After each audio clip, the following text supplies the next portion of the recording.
Suppose you're in a 25% tax bracket. How much does a $1,000 tax credit save you?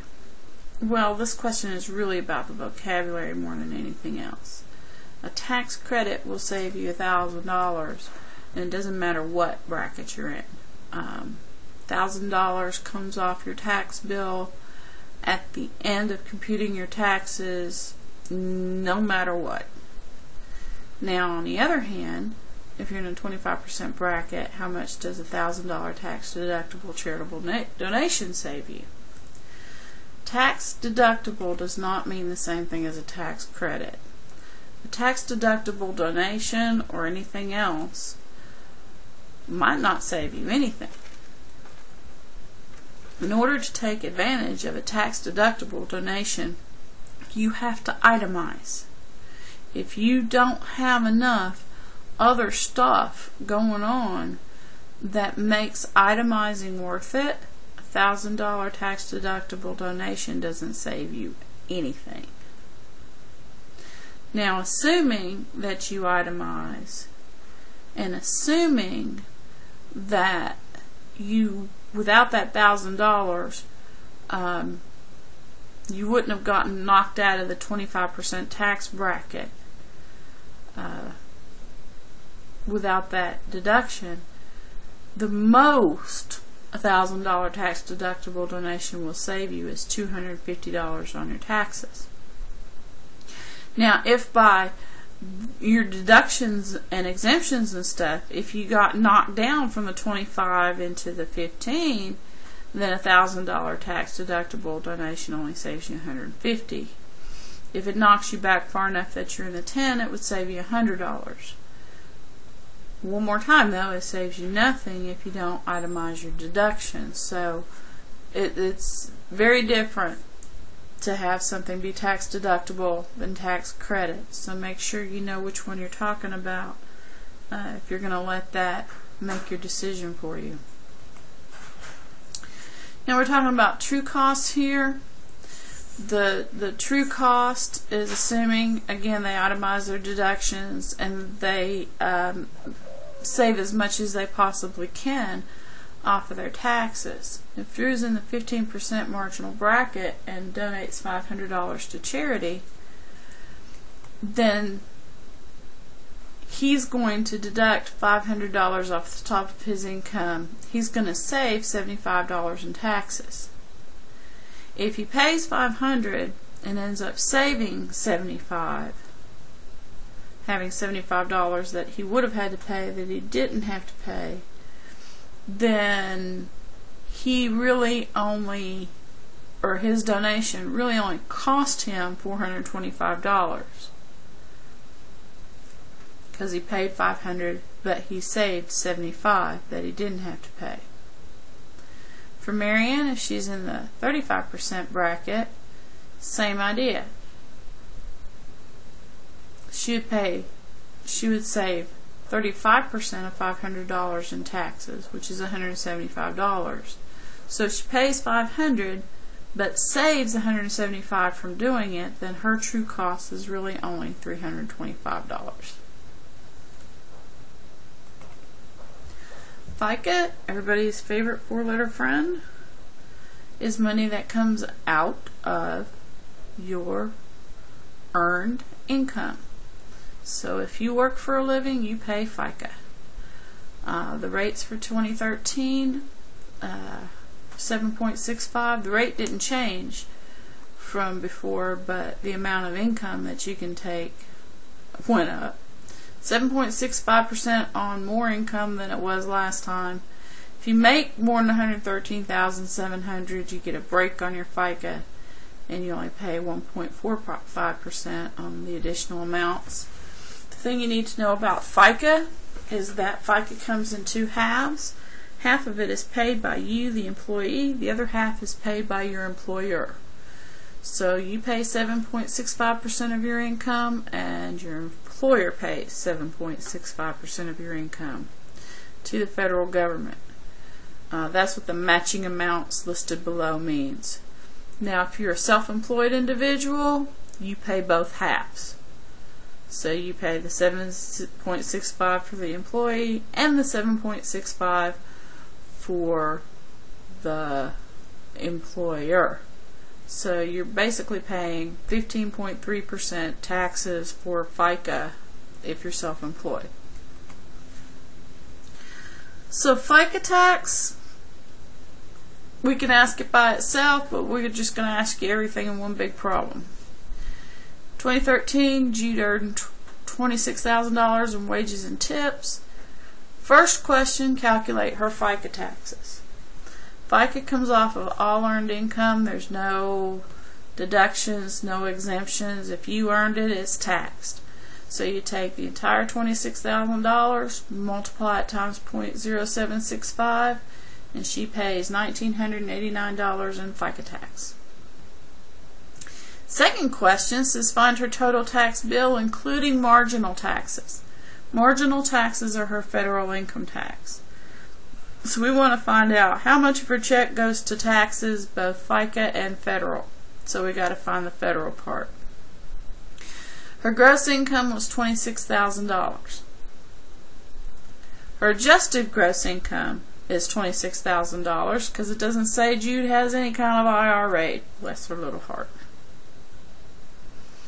Her taxable income is $26,000 minus $3,900 for her exemption and $6,100 because she's single, which leaves her taxable income to be $16,000.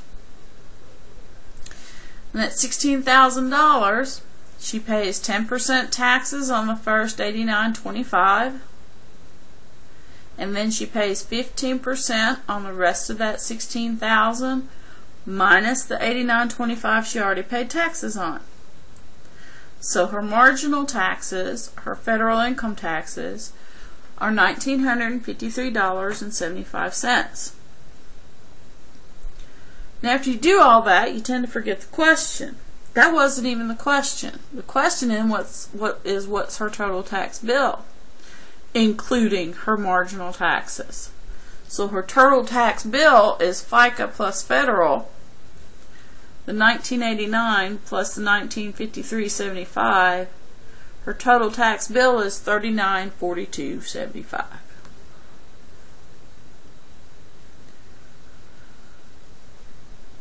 Last question. What is her overall tax rate on her gross income, including both FICA and income taxes? Tax rate is a percentage. Her tax rate is the $3,942.75 that she paid in taxes divided by her entire income. Her entire income was $26,000. Oopsie, another typo. Her entire income was $26,000. I fixed the first slide, forgot to fix this one. There we go. For 2014.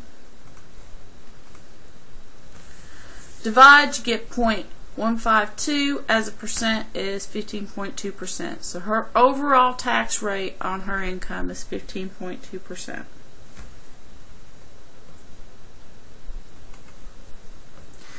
Medicare tax. Medicare tax is new.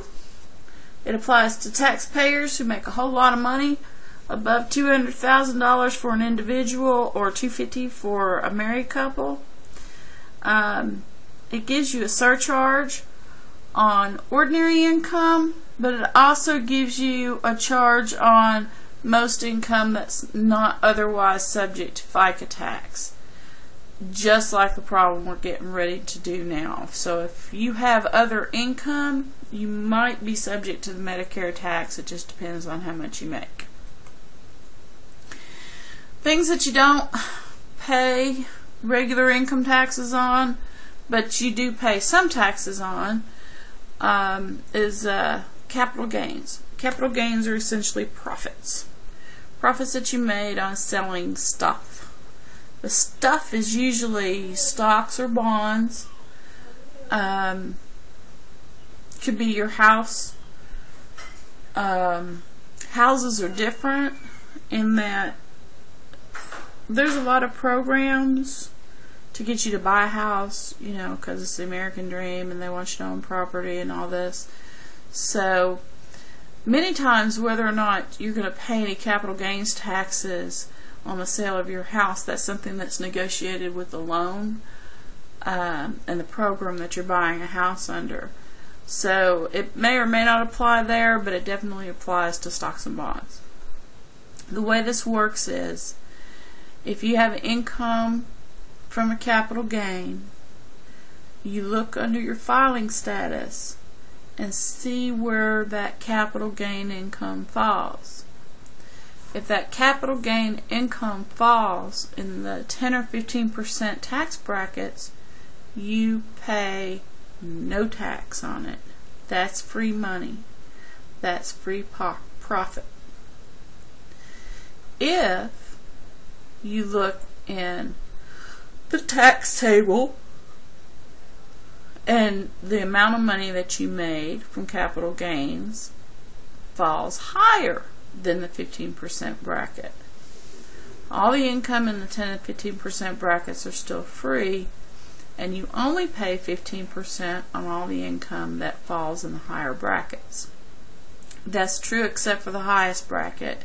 If your capital gains goes all the way down to the bottom of the chart, to the top bracket of 39.6, you pay nothing for the part that falls in the 10 to 15. You pay 15% on everything that falls between the 15% and the 39.6% bracket, and then 20% for all the income that comes above. So how do we do this? We've got Serena, lived off an inheritance. Her gross income was $90,000, and that was all from capital gains. She had no adjustments to her gross income but $12,000 itemized deductions and a personal exemption of $3,900. So we want to find out how much tax she owes, how much is her total tax rate. So the thing you have to understand, if we start off the same way we did with our little waitress Jude, Serena owes no FICA tax. FICA is not taxed on capital gains, only on earned incomes. So her FICA bill is $0. Now, to find her capital gains tax, that's federal. Anytime we have federal income, we have to find her taxable income. So $90,000 is her gross. She had no adjustments, so $90,000 is also her adjusted gross income. From her adjusted gross income, we need to subtract the $12,000 in itemized deductions and the $3,900 for her exemption. That leaves her with a taxable income of $74,100. Okay. That $74,100, we have to take that amount to the table and see where it falls. Because the part of the money that falls in the 10% bracket and the 15% bracket are free money. So we look at the table. You can read all that if you want. You go to the table, and the 10% bracket and the 15% bracket end at $36,250. So the first $36,250 she pays 0 taxes on. That's what this first expression over here is for. 0 taxes on the first $36,250. Everything that falls above the 15% bracket, as long as it doesn't go all the way up to the 39.6% bracket, she only pays 15% on. So she pays 15% tax on her $74,100 worth of taxable income minus the $36,250 that she doesn't pay taxes on at all. Which means her federal income tax bill is $5,677.50. That's how much tax she owes, period. If I want to find her overall tax rate, it's that $5,677.50 divided by her total income of $90,000 is about 6.3% is her overall tax rate.